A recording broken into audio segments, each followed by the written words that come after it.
Warahmatullahi wabarakatuh. Bismillah walhamdulillahi ala ni'matil Islam wa kafa biha min ni'mah. Asyhadu an la ilaha illallah wahdahu la syarika lah wa asyhadu anna sayyidana Muhammadan abduhu wa rasuluhu ila sairil ummah. Allahumma salli wa sallim wa barik ala sayyidina Muhammadin wa anzilhu al-maq'ada al-muqarraba indaka yawmal qiyamah wa ala alihi wa sahbihi ila yawmid dhammah. Rabbi shrah li sadri wa yassir li amri wa hlul 'uqdatam min lisani yafqahu qawli. Sadid lisani wahdi qalbi bihaqqi sayyidina Muhammadin Nabi sallallahu alaihi wasallam. Dusturakum ya ahlal dargi wa ya ahlal batin wa ya ahlal nubati wa ya ahlal nur, amma ba'd. Jamaah semuanya yang dirahmati oleh Allah subhanahu wa ta'ala, alhamdulillah Allah subhanahu wa ta'ala memilih kita untuk bisa bersimpuh di rumahnya, yakni masjid. Kita niat sama-sama untuk beriktikaf dan niat sama-sama untuk menghidupkan ilmu yang menjadi warisan dan perjuangan Nabi sallallahu alaihi wasallam. Semoga duduknya kita di sini membuahkan duduknya kita kelak di sana di surganya Allah, dikumpulkan bersama Rasulullah, dan semoga kita diberi umur panjang, sehat walafiat, terkabul segala hajat, semakin istiqamah, setelah itu diberi kesempurnaan husnul khatimah. Amin Allahumma amin. Qala al-musannif radhiyallahu anhu wa nafa'ana bi fid dharain amin. Hikmah atau nasihat yang ke-115. Lamma alimal haqqu minka wujudal malal lawana lakat ta'ati wa alima ma fika min wujudis syarah fahajaraha anka fi ba'dil awqati liyakuna hammuka iqamatas shalah la wujudas shalah fama kullu musallin muqima. Lamma alimal haqqu, ketika Allah telah mengetahui, Allah yang maha hak, yang maha benar, mengetahui dari engkau wujudal malal, punya rasa bosan. Manusia itu kan punya rasa bosan karena memang ada nafsu. Allah tahu kita itu mempunyai rasa bosan, maka lawana lakat ta'at, Allah menjadikan untukmu wahai manusia bermacam-macam ketaatan. Ketaatan bukan hanya satu macam, tapi macam-macam. Ono salat, ono poso, dan seterusnya. Wa alima ma fika, dan Allah mengetahui sesuatu yang ada pada dirimu wahai manusia, min wujudis syarahi, dari adanya sifat syarah, rakus. Kita punya sifat rakus. Fahajaroha, maka Allah mencegah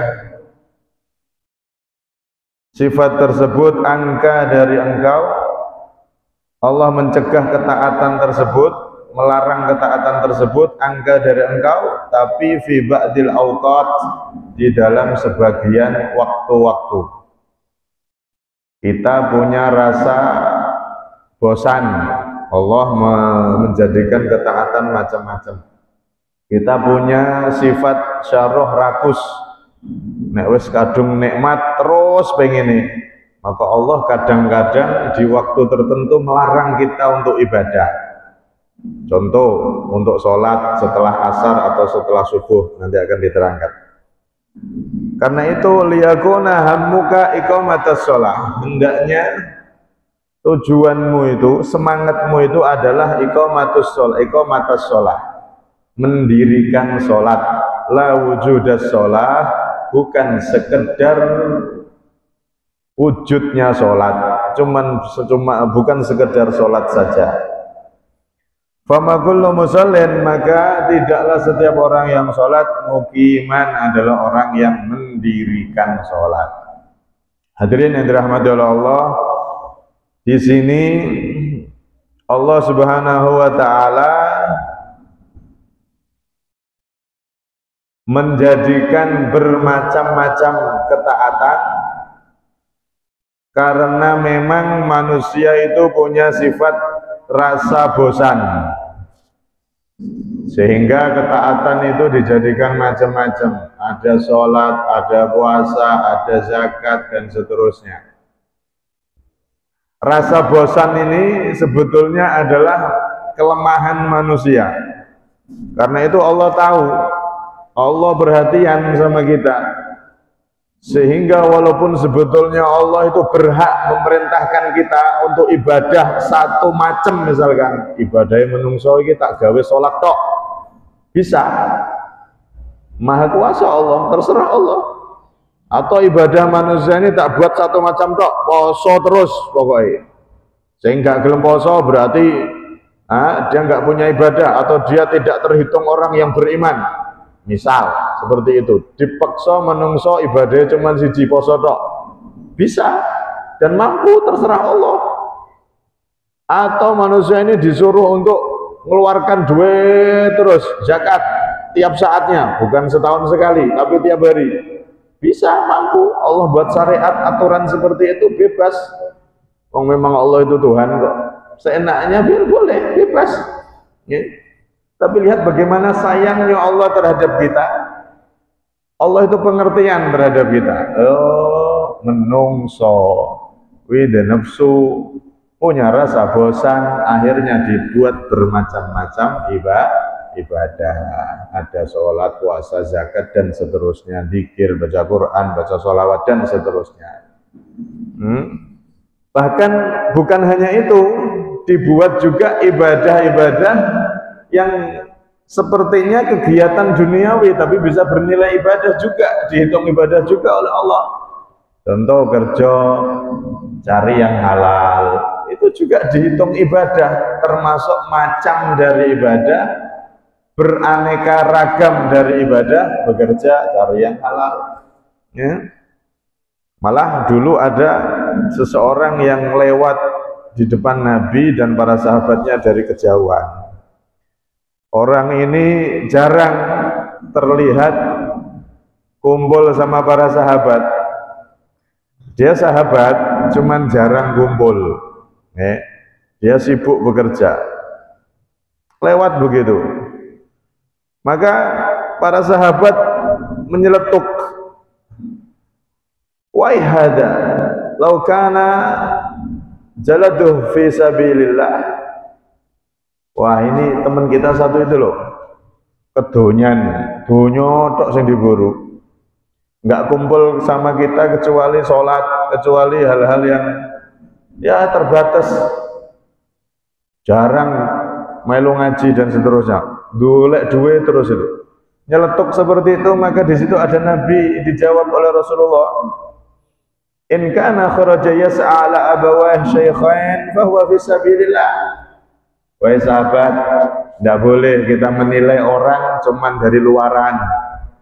Siapa tahu dia punya dua orang tua yang jompo, tidak mampu di rumahnya, dia sibuk kerja karena ingin menafkahi orang tuanya. Memang kamu tahu dia di rumahnya kalau ada orang tuanya gimana? Atau dia punya anak di rumahnya, atau dia punya keluarga di rumahnya yang memang kekurangan sehingga dia nggak sempat ikut ngaji seperti kalian. Jangan kita vonis nilai orang dari luarnya aja. Ya mungkin di mereka, dia tadi itu kerja, belum sempat kumpul sama kita, jarang ngaji, jarang ikut kumpul sama kita. Ya siapa tahu dia memang nggak ada waktu untuk itu. Kerjanya kalau untuk cari yang halal, untuk menafkahi kedua orang tuanya yang sudah tua, atau keluarganya yang memang membutuhkan nafkah, maka itu terhitung ibadah. Itu juga termasuk macam dari ibadah. Wa in kana kharaja yas'a liya'uffa nafsahu wa ahlah fahuwa fi sabilillah. Begitu juga dia termasuk fi sabilillah ibadah. Kalau dia memang kerja niatnya untuk menjaga dirinya agar nggak jadi orang yang minta-minta, ngemis sana sini. Dia menjaga dirinya dengan kerja tersebut, maka itu juga terhitung ibadah. Maka di situ Nabi mengingatkan kepada para sahabat, dan ini juga ingatan untuk kita, jangan kita menilai orang itu dari luarannya saja. Kita kok gak pernah sobo di masjid, kita kok gak pernah kumpul di majelis ilmu. Ya mungkin dia sedang menafkahi orang tuanya yang sedang sakit, cari obat, cari biaya dan seterusnya. Husnudan aja sama orang. Ya. Nah, tapi ya jangan dibuat alasan. Kalau memang nggak ada kebutuhan-kebutuhan yang mendesak seperti itu, ya sempatkan ke masjid, ya sempatkan hadir majelis ilmu. Di sini Nabi gambarkan maksudnya, yang namanya ibadah itu nggak harus sholat, nggak harus ngaji tok. Kadang-kadang orang kerja itu dia ibadah, karena itu tadi orang tuanya sedang sakit, orang tuanya sedang membutuhkan biaya besar untuk obat dan seterusnya. Itu juga termasuk ibadah. Maka di situ kita lihat bagaimana Allah itu maha kasih sayang, maha perhatian terhadap kita sebagai hambanya. Allah membuat beraneka ragam, bermacam-macam ibadah, bahkan yang urusan duniawi pun ditulis seakan-akan ibadah, kalau memang tujuan dan niatnya, terus cara mencarinya benar, cari yang halal dan seterusnya, dinilai ibadah oleh Allah. Subhanallah, betapa perhatiannya Allah, macam-macam ibadah yang itu tujuannya agar kita sebagai manusia itu tidak bosan untuk selalu ibadah sama Allah Subhanahu wa ta'ala. Ibadah itu kayak makanan, Pak. Jenengan nek makan satu menu yang sama kan ya bosen. Mone wis wayah korban nek wingi ini kok. Lauke kok daging, besok daging lagi, wong nyen stoke akeh. Gratis sih sana. Ya lama-lama giginya sakit semuanya, selilitan terus gitu loh, bosen. Bendino kok daging terus sampai ya Allah wis alergi seakan-akan. Padahal daging itu istimewa, tapi nek bendino koyo ngono, ya bosen. Makanan sama seperti itu, satu jenis makanan tiap hari makannya itu terus, menunya itu lagi, ya bosen. Memang manusia ini punya sifat bosen. Ya harus diselingi, ya tempe, ya tahu, gitu, ya telur, diseling-seling. Ojo satu makanan mulai awal Dzulhijjah, mulai untuk korban sampai saiki daging terus, walah. Ya akhirnya lontone loro kabeh. Karena itu sebagaimana makanan kita tidak mungkin makan satu jenis makanan seumur hidup, pasti ya gonta-ganti, menunya pasti pengen beda-beda. Maka begitu juga ibadah. Saking sayangnya Allah, perhatiannya Allah, agar kita itu tidak dikuasai oleh rasa bosan sehingga akhirnya putus dari ibadah, maka ibadah dibuat berbagai macam oleh Allah Subhanahu wa ta'ala. Nah, karena itu ketika Rasulullah dilapori, ya, ada seorang yang dia ini ibadahnya itu terus ditekuni sampai nggak koper istirahat. Dilaporkan oleh kepada Rasulullah oleh para sahabat, fulanah tusolli billail, wahai Nabi, ini ada seorang perempuan, dia itu kalau malam sholat terus banyak, kemudian sampai dia ini kalau ngantuk itu gandulan tali ben gak ngantuk, gandulan tali ben gak tiba, ben gak delosor, ben gak ngantuk. Artinya di situ memaksakan diri. Ibadahnya kuwi ditekuni pol-polan. Padahal tidur istirahat itu nek diniati apa ya ibadah. Jangan dikira ibadah melek bengi sampai subuh ibadah kabeh. Orang tidur itu loh kalau niatnya bagus itu juga ibadah. Niat tidur nanti malam bisa bangun, terus niat tidur besok biar subuhan nggak telat. Loh, itu ibadah, tidur itu jadi ibadah. Nah perempuan ini salah memahami tentang macam-macam ibadah. Dia semalam suntuk nggak tidur, saking apa itu semangatnya untuk sholat, sampai kalau ngantuk gandulan dan nggak ngantuk. Akhirnya tahu itu dilarang sama Nabi Shallallahu Alaihi Wasallam. Nabi sampai mengatakan dengan tegas, liyusalli ahadukum minal lail ma tayassara lah, fa idza ghalabahu an-naum falyarqud. Hendaknya kalian, salah satu dari kalian dari para sahabat, jangan seperti itu. Salat malam salat, tapi nek ngantuk, badan ini membutuhkan istirahat, maka istirahat turu. Ojo semalam suntuk salat terus sampai subuh. Lah wayah salat subuh malah delosor, akhirnya enggak salat subuh. Nah, repot. Sama halnya kalau zaman sekarang, sholawatan sampai tengah malam. Jam 1, jam 12 acara baru selesai. Setelah itu kadang jam 2, cek jagongan, rono rene, mulai jam 3 turu. Ya wes, tangine jam 3 sore. Subuh zuhur ilang kabeh. Jangan seperti itu, harus diatur. Tidur istirahat itu diniati baik, itu juga terhitung ibadah. Jangan dikira tidur kelihatannya bagian dari enak, keenaan yang ditaruh di tubuh itu enggak ibadah. Justru itu juga bisa menjadi ibadah karena tubuh ini memang perlu istirahat. Dimarahi sama Nabi Shallallahu Alaihi Wasallam. Ada lagi kasus, namanya sahabat saat itu awal-awal Islam, uji polos-polos. Ada lagi kasus laki-laki tidak pernah tidur malam, siang puasa, terus dia tidak mau nikah, tidak mau ngumpul istrinya. Wah, ibadah. Dilaporkan ke Nabi, dia ditegur sama Nabi, dimarahi.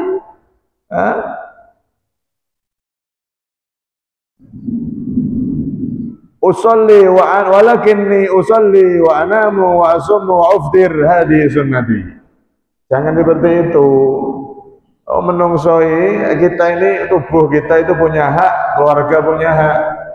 Aku ini loh, kata Rasulullah. Rasulullah itu Nabi paling mulia, Nabi yang paling banyak ibadahnya, Nabi yang paling tinggi di sisi Allah derajatnya. Aku sholat, ya aku puasa, ya aku enggak puasa, ya aku juga tidur, dan kumpul dengan keluarga. Orang yang pengen derajatnya tinggi di sisi Allah tapi enggak niru Nabi Muhammad. Ibadah tok kuwi terus dilakoni, bojone nganggur, terus badannya nggak pernah tidur, ya akhirnya malah menyiksa diri. Lama-lama nek bosen akhirnya mutung, awake kadung kesel mutung, wes alah ibadah yos ini kesel, akhirnya nggak ibadah sama sekali. Bahaya. Karena itu rasa bosan ini dinetralkan oleh Allah dengan dibuat bermacam-macam ibadah. Ono sholat, ono ini, ono kerja, bahkan tidur bisa terhitung ibadah kalau niatnya baik. Itu biar rasa bosan yang ada di hati kita itu jadi netral dan bisa dikuasai, tidak menguasai. Kenapa? Karena kalau manusia itu dikuasai rasa bosan nih, akhirnya mutung, wes alah sholat terus ngono-ngono wes mutung, gak gelem sholat, gak gelem ibadah, gak gelem hadir majelis dan seterusnya. Kadung mutung, terus males, dikuasai rasa bosan, terus bosan kabeh, terus pengen ngomahe lah, bosan majlisan, bosan jamaah, bosan. Kalau bosan itu kalau sudah menguasai diri manusia, akhirnya putus dari ibadah. Nah itu yang menjadi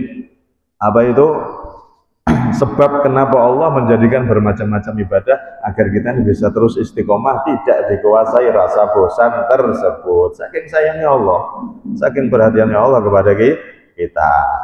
Kemudian yang kedua di nasihat ini, pertama Allah tadi kan membuat macam-macam ibadah. Kemudian yang kedua, Allah itu kadang-kadang mencegah ibadah, melarang untuk melakukan ibadah. Contoh sholat, itu dilarang oleh Allah fi ba'dil awqat, di beberapa waktu. Contoh ba'da asar sampai maghrib niku haram sholat. Sholat sunnah tidak boleh. Oh saya masih kuat setelah sholat asar pengen sholat sunnah 1000 rakaat, tidak oleh. Wes berhenti yo, jangan sholat. Ibadah yang lain, dikir atau apa, nek sholat jangan, dilarang. Ba'da subuh juga sama, haram sholat sampai matahari terbit. Sholat sunnah haram hukumnya, nggak boleh nunggu matahari terbit sampai meninggi 1 tombak atau 16 menit, 18 menit baru boleh sholat duha atau sholat isyraq dan seterusnya. Artinya di sini kadang-kadang Allah tuh ngelarang ibadah, bahkan ibadah yang paling hebat sholat itu loh dilarang sama Allah di waktu tertentu, ba'da asar sama ba'da subuh, dilarang. Kenapa? Agar kita itu bukan hanya pengen ngejar jumlah dalam ibadah. Oh, ben sholat wakeh kok, kenapa kok dilarang ba'da asar ba'da subuh? Saya pengen ba'da asar itu 1000 rakaat. Nggak, Allah nggak pengen itu. Allah itu tidak menginginkan jumlah yang banyak dari kita, tapi bagaimana kita itu melaksanakan ibadah sebaik mungkin, bukan sebanyak mungkin. Karena itu di stop, pada asar sama maghrib stop, nggak boleh sholat. Pada subuh sampai matahari terbit stop, nggak boleh sholat. Agar apa? Liyakuna hammuka iqamatas sholah la wujudas sholah. Agar kalau kita ibadah itu, fokus kita itu adalah melaksanakan ibadah itu, contoh sholat di sini, dengan sebaik mungkin, bukan sebanyak mungkin. Oh, saya pengen sholat 1000 rakaat, tapi sholatnya kayak pitik nodol apa? Pakan, cara ruku sujudnya kebut balapan. Jangan seperti itu. Sholat ibadah itu dinikmati, kayak orang makan. Jenengan nek makan cepet-cepetan, ya gak enak, gak kerosok. Sate nikmat, tapi nek mangannya cuma ya gak enak kabeh. Kecepetan soalnya.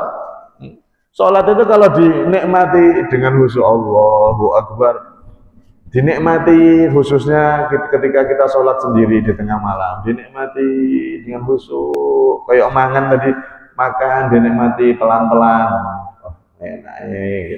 Akhirnya terasa, disitulah nanti akan ada asror, rahasia-rahasia ibadah yang bisa kita rasakan.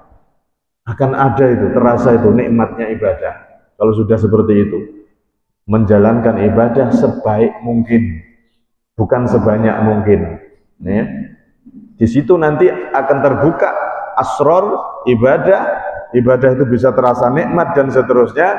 Awal mulanya itu ketika kita ibadah, sholat atau dzikir atau apa, jangan tergesa-gesa, pelan-pelan, tapi yo pengertian juga. Nah, jadi imam yo ojo sak karepe dhewe juga, merhatikan napa niku pase. Nah, jadi imam nggak terlalu pelan, ya nggak terlalu cepat, menyesuaikan. Kecuali nek kita ibadah sendiri, silahkan dipelankan, dinikmati, sing enak sak senenge.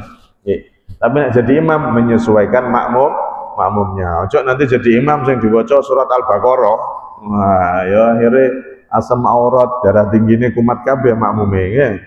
Nah, di situ di sini apa?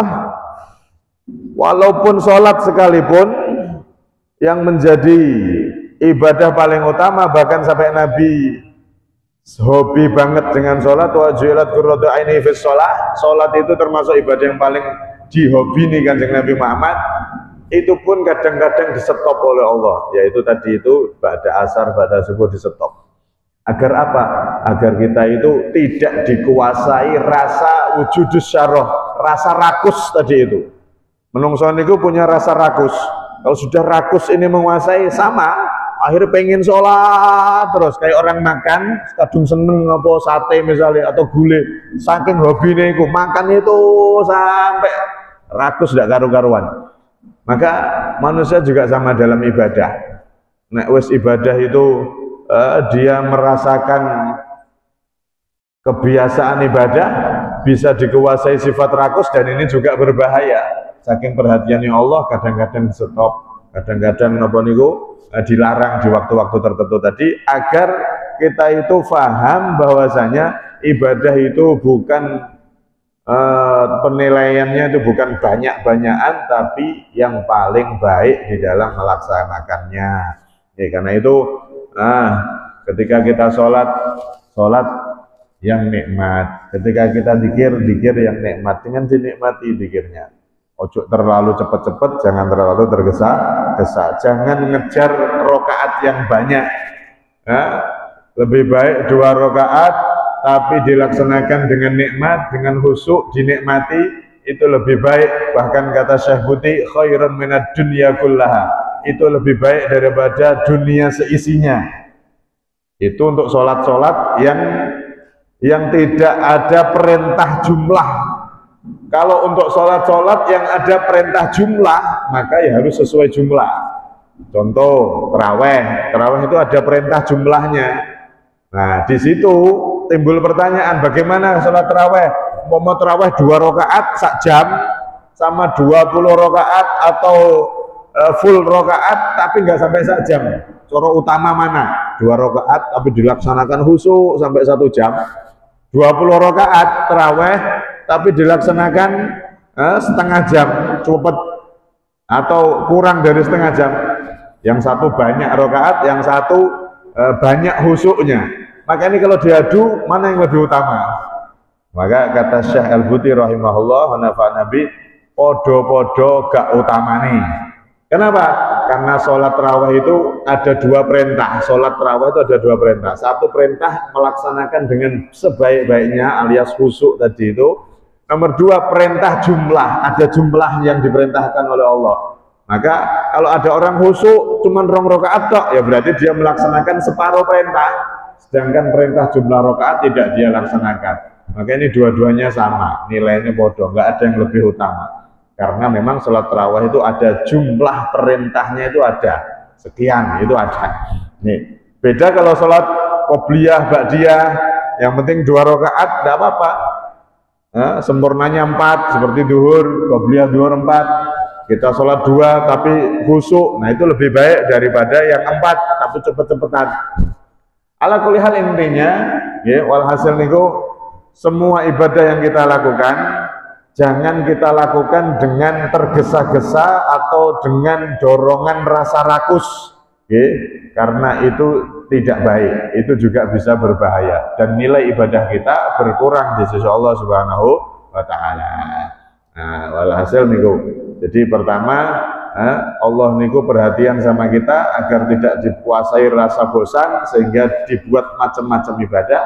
Yang kedua, Allah juga perhatian sama kita supaya kita tidak dikuasai sifat rakus sehingga kadang-kadang Allah menyuruh untuk ngerim ketika ibadah.